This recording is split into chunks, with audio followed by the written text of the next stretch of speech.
York, the jewel of the north, situated just below the Yorkshire moors and the dales. An ancient city. These days, it's more famous for ghosts, stag nights, and whippets-up trouser legs. But under your feet is a rich history, full of Vikings, Romans, and knights. So, let's get stuck in to the history of York.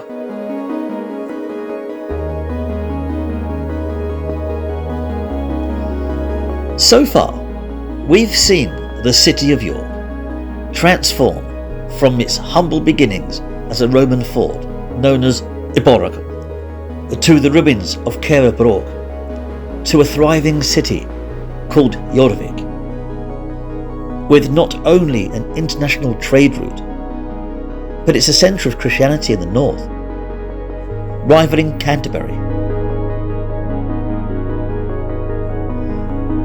There's no more kings in the north though. Those days have long gone. Instead is the position of Jarl, or the Ealdorman, loyal to the King of England. Jarls like Thored and Uhtred of Bambur, known for his battles with the Scots, before submitting to Sven Forkbeard and getting murdered by the future King Canute. Canute was invading Yorkshire at the time, and the Norse were making a comeback. Because the Vikings haven't had much of a foothold in the kingdom for generations. Even Sven Forkbeard only rules for 5 weeks. The Viking era in England hasn't truly ended though. Firstly, they've stepped up the raids on the shores, much to everyone's dismay. Secondly, King Canute is a Dane who conquers the kingdom in the first quarter of the 11th century. He's an old school Viking, pretty much has a monopoly on all the other ongoing Viking raids. Though, on a good note, he's trying to unite the kingdoms of England and Denmark. We had a lot in common, and he hoped to exploit our similarities, not our differences. The next two kings, Hereford and Harthacnut, were Norse also.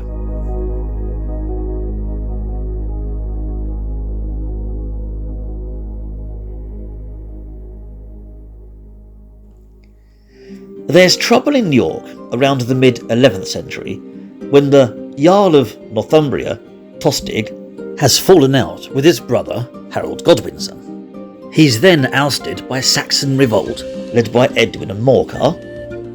In revenge, Tostig has gathered a band from Flanders and is raiding the English coast. Right. The House of Wessex was pretty much over at this point, with many key members in exile in Normandy, but Harthacnut was ill, he had no heirs, so begrudgingly calls his half-brother back from Normandy, Edward the Confessor. To explain the Normans, right, let's do it quick. They were once Vikings, in the same way that the Vikings cascaded across England, they did so with the Franks, and in the same way that the English king made the ruling Viking in the north the Jarl or Earl, the king of the Franks made the rule of the Vikings the Duke of Normandy. It's pretty much the gist. There's a lot more to it than that, but that's all we need to know. The Normans aren't Franks, but they've intermarried, they consider themselves to be different. They are Christian, they speak a dialect of French, and have picked up a lot of customs from Charlemagne of the Franks, including an early form of chivalry, and they are avid horsemen. They're very ambitious. The Duke of Normandy was Robert, but he had no rightful heirs, so the title of Duke fell to his illegitimate son, Guillaume, or in English, William, Duke of Normandy.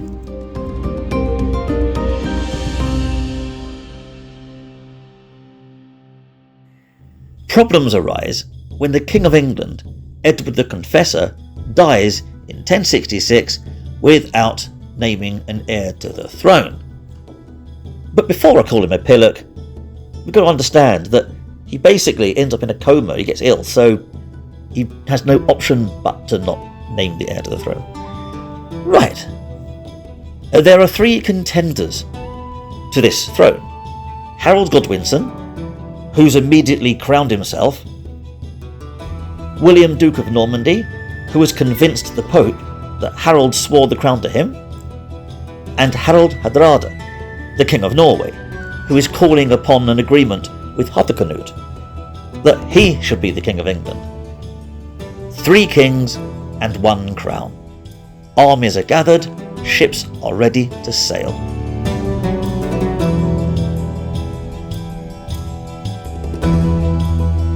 It looks like the Vikings, led by Hardrada, are going to land in the north. Hardrada is allied with Tostig, the previous Jarl of Northumbria, who plans to reclaim his position. The Normans, led by William, are set to invade the south and have the Pope's blessing, and that's as near as to a crusade as you're going to get.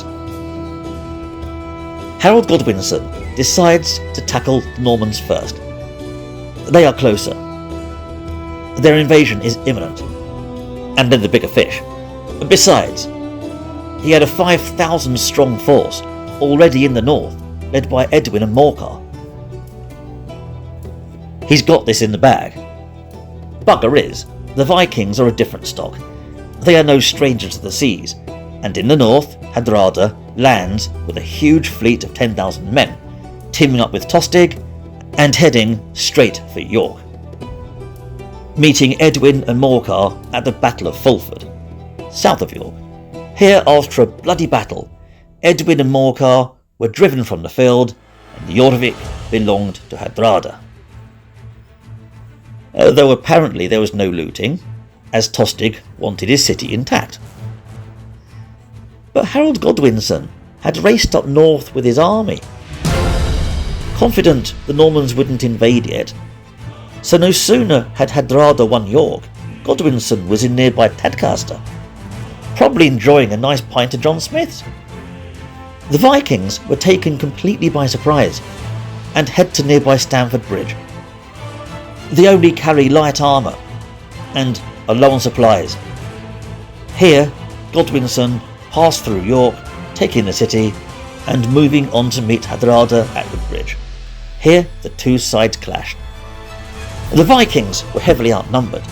They weren't expecting a pitched battle with the entirety of Godwin's forces. They'd split up. Hardrada didn't even have any armour as he fought the long defeat, eventually wounded heavily and entering a berserker rage before succumbing to his wounds. Another Norseman held the bridge by himself for quite a while, cutting down any Saxons who approached, but alas, the Saxons fell back and felled him with arrows. The battle was over. One king was dead. Although the victory would be short-lived, as the Normans had in fact invaded, landing and making their way to Hastings. Thus Harold and his army, already exhausted, made their faithful march down south. Here history was made, and after a long and bitter clash, another king was slain, and William, Duke of Normandy, was crowned the King of England.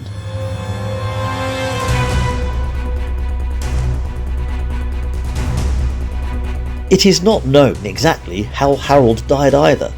Was he shot in the eye, or cut down by William's men? We don't even truly know where he was buried.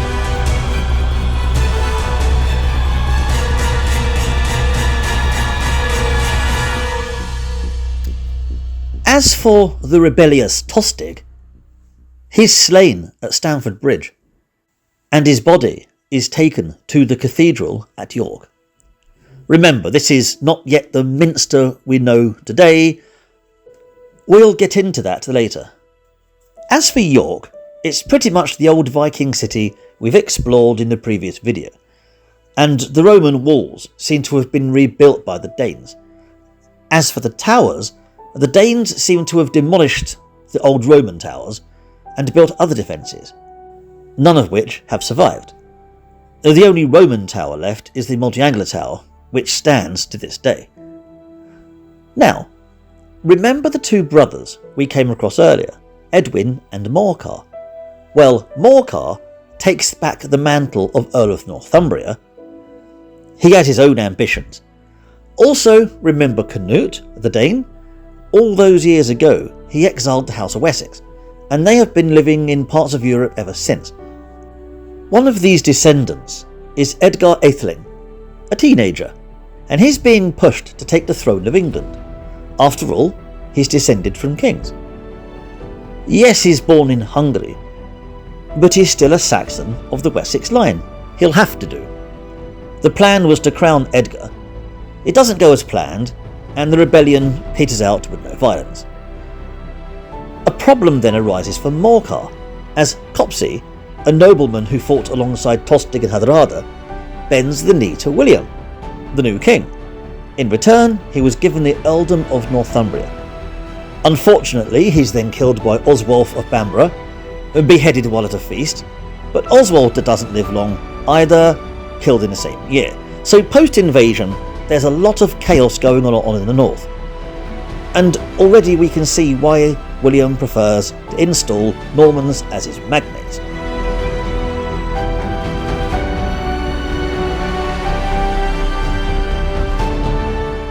In York, there's another development, as the new Earl of Northumbria, Cospatrick, along with Morcar and Edwin, join the support for Edgar Atheling, who is back on the scene. He now plans on a serious attempt on taking the throne, so rebellion breaks out. With the Normans confined in the south, with various uprisings, the rebels just cannot see William ever coming this far up north. Boy, they were wrong. And the now named William the Conqueror travels up north. His army descends upon York, massacring the rebel forces. His rage knew no bounds. Survivors took flight in panic. The old Roman walls, despite being rebuilt, are no challenge to the Normans.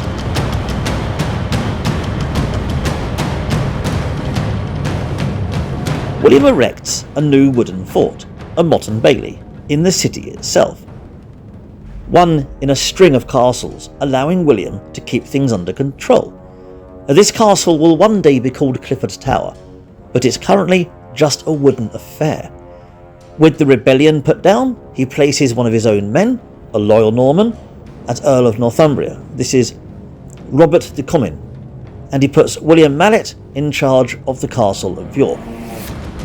And then crosses over into Normandy, no doubt celebrating another victory.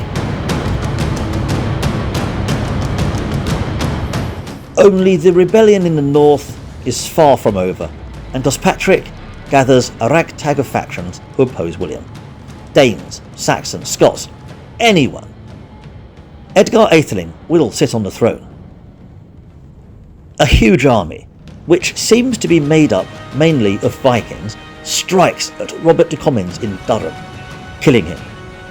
The army then pressed on to York, travelling upriver, intent on massacring the Normans. Houses were torched in order to repel these rebels and their Viking allies. Even the cathedral burned. Morcar's men pressed on to this new wooden fort, killing the garrison, who ran it, and capturing Mallet, the commander.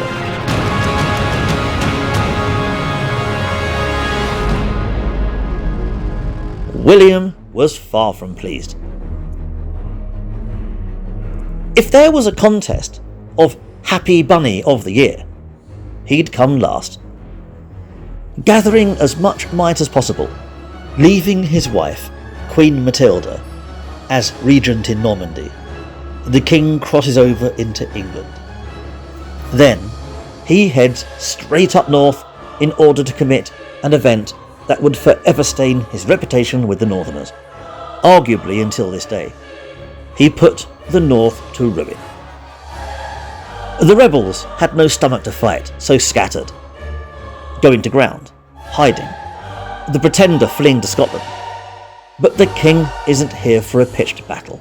He's here to send a message. Obviously one castle isn't enough, so William builds another on Bale Hill. The castle itself is long gone, but here is where it once stood. Then, from York, the conqueror made no effort to restrain his fury. He punished the innocent alongside the guilty. Many call this an act of genocide, as he focused all his attention on annihilating the Saxon population. Women, children, no one was spared. Then, a scorched earth tactic. He burned all the crops, the livestock, everything he came across.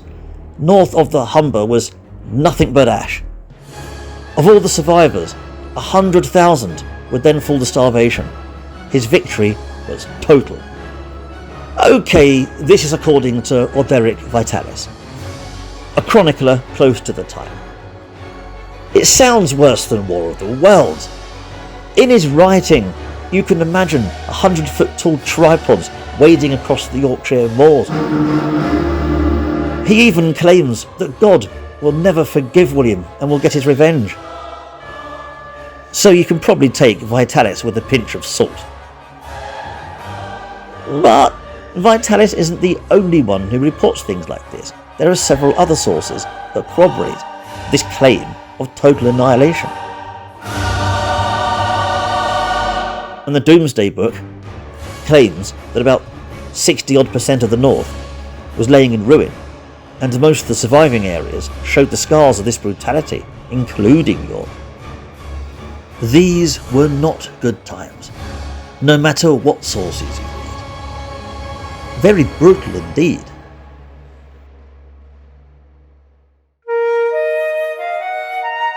It was a new era, and a new lord, Alan Rufus, acquired a good chunk of the north, including the city of York, and the battle-scarred city, once called Jorvik, undergoes another transformation.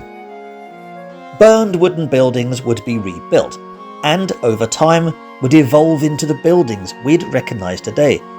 In fact, many still stand to this day. Gone were the Anglican-era houses, and in were the classic timber and stone structures of the high medieval era. It was recognisably a different era. And unlike previous eras, where little remains outside of archaeology, this one is visible wherever you look. From the streets to the minster to the ruins, we're no longer digging underground. We're looking up.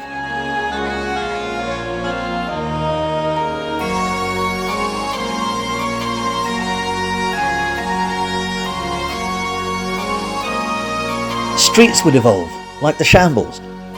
Originally a row of butcher shops. Although I'll remind you that this is a day and age without refrigeration and modern hygiene. The shambles is a wet market, full of open-air butchers and slaughterhouses. But, unlike us, the people of the era would be used to it. It was their way of life, and a lot better than what came before. He had runs in the streets, which allowed the blood and offal to drain away with the rain. For its time, it's pretty good. The counters where the meat would be cut still exist today on many of the shop fronts. As time went on, it would change names, as trade and purpose altered. But eventually the name Shambles stuck. And take in mind that if you ever find yourself in the 13th century, you'll at some point hear it called Haymongergate. Actually, the city changed quite a lot during the reign of Henry III. Ah, Barguest, named after the black dog of folklore.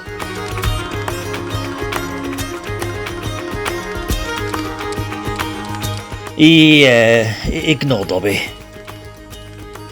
As for trade and commerce, it would soon pick up again, and by the 12th century things were booming, carrying trade all across the world as it had done in many times before. Though of course most traders with the continent, modern-day France, as the Normans were not going to give up the fine wines they were accustomed to from places like Gascony or Normandy, and wools were a huge export, people going as far as things like the Netherlands. But we wouldn't have the continent for long, as eventually King Philip of France, Augustus, would wrest it from John. But trade still continued. There would be tragedy also. During the coronation of Richard Coeur de Lion, the Lionheart, Jews were banned from the ceremony and banquet in London. There's a bit more going on than that, but that's just the basics. He'd just taken the cross and was about to embark on the Third Crusade. But a number of important Jews had headed for London to give homage to the king. This turned out to be a right disaster and resulted in an anti-Semitic pogrom that carried all the way on up to York. Now, people had assumed the king had ordered the massacre, which he didn't. In fact, he was livid, but he was weak in his punishments. And in York, the Crusaders, whipped into a frenzy by the prospect of the crusade, demanded the Jews convert to Christianity. This ended up with riots, ended up with an angry mob going against the Jews. The leader of the Jewish community, Jossi, out of desperation, asks the commander of York Castle if he can shield the women and children. The answer is yes, and the Jews head to the castle. But the castle is then besieged by this rabid mob. It was not good odds. There, rather than suffer at the hands of the fateful mob, almost all of the Jewish community chose suicide. They took their own lives. It was a dark day for the kingdom. In case you're wondering why this was the case, surely the castle would have held up against an angry mob. It was a flipping castle. But it was only a wooden affair, as was much of the case in the 12th century. The mob simply threatened to burn it. Clifford's Tower wouldn't be rebuilt into its current stone form until the reign of Henry III. Actually, the main changes to York appear to have come in the reign of Henry III. I'll start with the Minster Church, as in 1230, construction of the iconic building we see today will begin proper, under the Archbishopric of Walter de Grey. Built in the Gothic style the king is known for, a style that is sweeping its way across the continent. When we imagine the medieval world, it's structures like this that we first think of, and this would be the tallest point in the city, towering above everything else, even the keep of the castle. 262 feet of stone. A wonder in the north, a wonder in England, a wonder in Europe. And we can see why Henry III is often called the Gothic King. Cathedrals like this and buildings like this in this Gothic style were cropping up all over the country.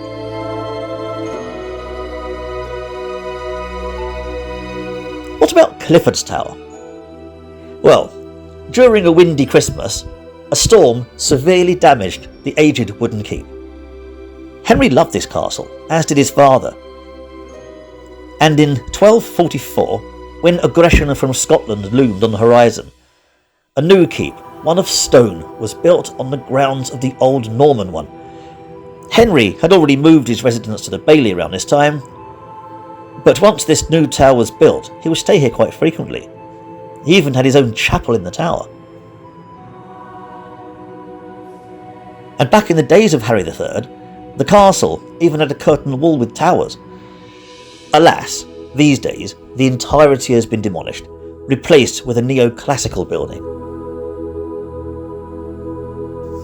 If you're ever in York, take every alley and side street you see.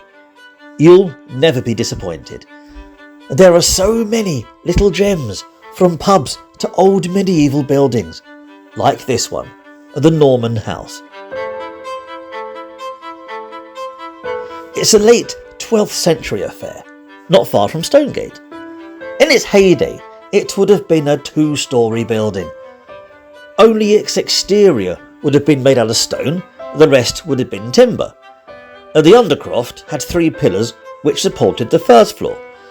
And I should explain I'm using undercroft, not ground floor. It's an archaic term for what was most likely a storeroom or a cellar, based on the ground floor. The house would have been on the first floor, right? Okay, if I'm confusing anybody. For American viewers, basically the UK, what you call the first floor, we call the ground. Second, we call the first, etc. So you start at the ground, then you got your first, then you got your second, etc. Back in these days, your living space would have been up the top, and this would have been your storage room, cellar, sometimes even the shop front, known as the undercroft. It's an archaic term. It's basically ground floor. Right, there we have it. As for its purpose, some say it was a Jewish financier. Who knows? We may never know. What is known is that it spent most of the time in the hands of the clergy, eventually falling to ruin in the Georgian era. Now, if you head down the alleyway, you'll see the old ruin, and it's free to enter.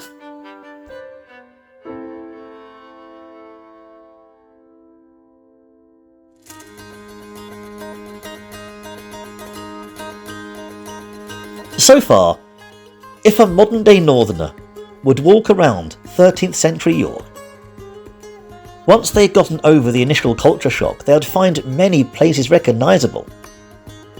Familiarity. And this familiarity would only grow as the age progressed, especially in the 14th century. So many buildings of the 14th century survive. You can be forgiven for not noticing, as so much of York is old. They blend into the rest of the scenery, but when you pay attention, these old veterans of our medieval past stand out, reminding us of a different time, especially in the shambles. Pretty much, a lot of these buildings here are 14th century. The first quarter of the 14th century wasn't great for York, and there was much flooding in the county of Yorkshire, and a great famine had taken grip over the kingdom, which hit both the farms and the fishing industry.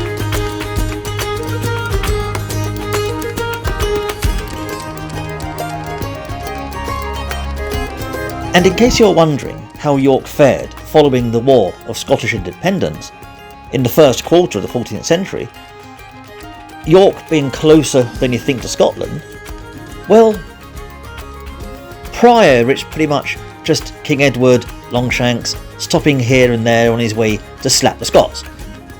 York was the centre of administration for the war effort. The King's Exchequer had pretty much commandeered Clifford's Tower. Though now, it wasn't Longshanks, but his son Edward II who's on the throne. And he wasn't the warrior his father was. And the trouble with William Wallace was long over. It's now Robert the Bruce. A Scottish army, led by James Douglas, had taken the fight to the English, and in 1318 they laid siege to Berwick Castle. The second attempt after King Robert had failed, only this time the Scots succeeded in taking the castle. And following the victory, the Scots poured south into the north. Yeah.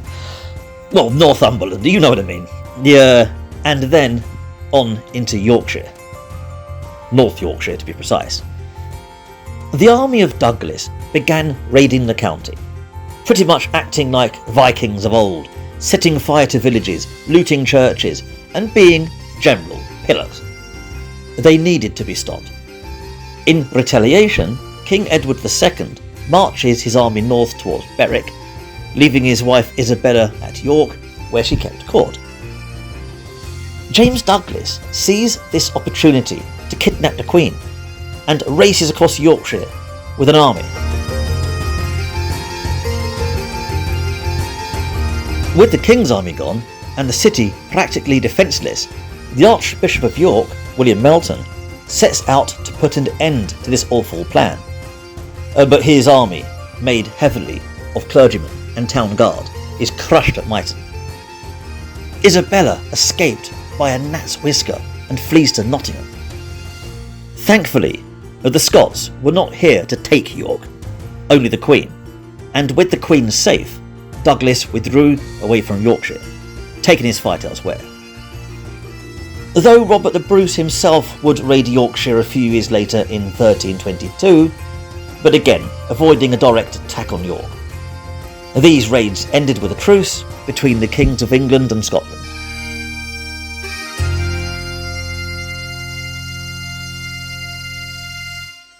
Talking of kings, King Edward III got married at York Minster to Philippa of Hainault, the city never losing status, forever a bastion of the north. And this was in 1328, and the royal couple made several important trips to York during their reign. Unfortunately, the second-born son, only a few months old, William, passes away while the royals were in Doncaster. The baby was buried at the Minster, though we don't know where, and only his effigy remains. You also had the York Corpus Christi plays, a series of miracle plays that began in the 14th century, which would have provided good education and entertainment for the public. They told the scripture from creation to the last day of judgment.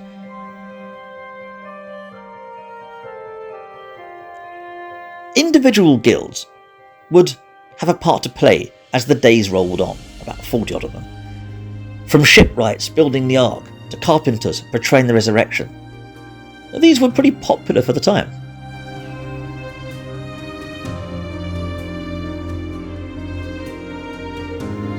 And by the end of the 14th century, the administration of the county was primarily based at the bailey of the castle, which meant a restructure of the old buildings.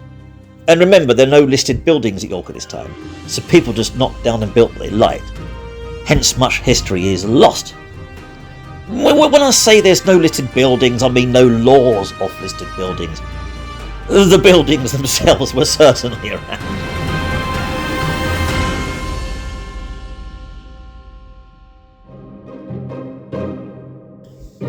But let's look into the interior of these buildings briefly.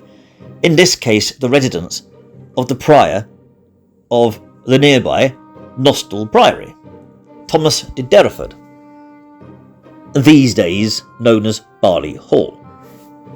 The house was used for various reasons by monks of the prior, though by the 15th century the house had undergone some extensive rebuilding, and the monks were letting out others. One chap being the current Lord Mayor of York, William Snorswell. Barley House gives you a good impression as to life in the 15th century, from the servants' rooms to the Great Hall. There are bedrooms, living rooms, all bedecked with period props from the day and age.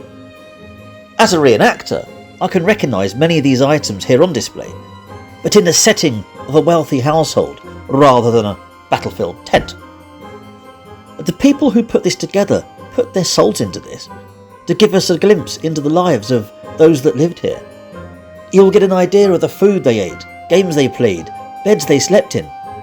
And in all honesty, if it wasn't for the lack of a good throne room, I could happily live here. As for William Snorswell, he was a staunch Yorkist in the upcoming Wars of the Roses, of the squabble between two houses of the Plantagenet line, House Lancaster and House York.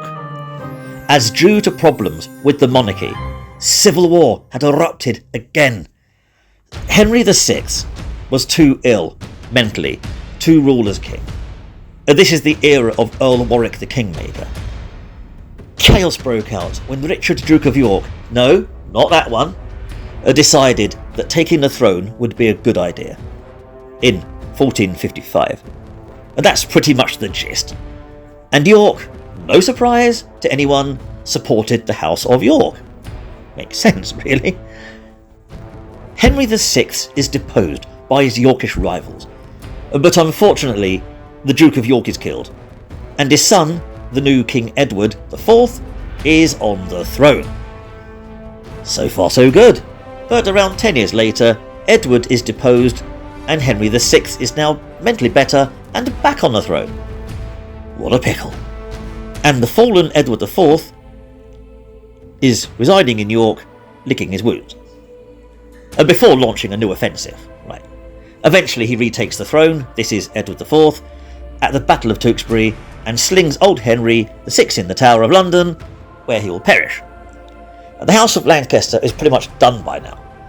Jesus, it's like a bloody Twitter argument. A lot of trolling, a lot's been said, mums have been mentioned. Many accounts have been banned. Of course, this doesn't end the argument, and like the trolls on Twitter, the flame war is about to reignite and erupt on the death of the current king, Edward IV. And the new king, imaginatively named Edward V, is swiftly replaced by resident scallywag, one of the most famous men in history, Richard, Duke of York. Yes, that one. Richard III. And he quickly nabs the throne. And Robert's your dad's brother.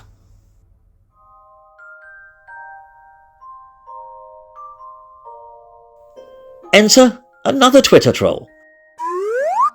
Henry Tudor. He's descended from the Lancaster line via a female lineage. Nothing wrong with that, but a bit controversial at the time. He wouldn't mind the throne. In fact, he really wouldn't mind the throne. In fact, he gets an army together.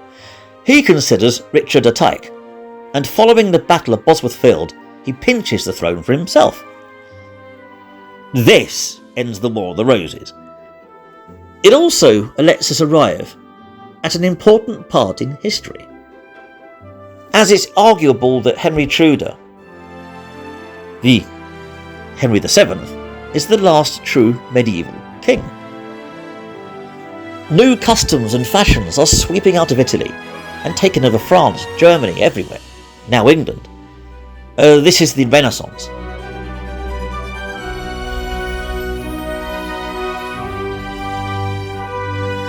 Henry's son, Arthur, a dashing man with a popular wife, is set to take the throne, and he's embracing all of these new customs, as is his younger brother, Harry. And one of these princes will become one of the most famous kings in history. But we'll get into that in the next video.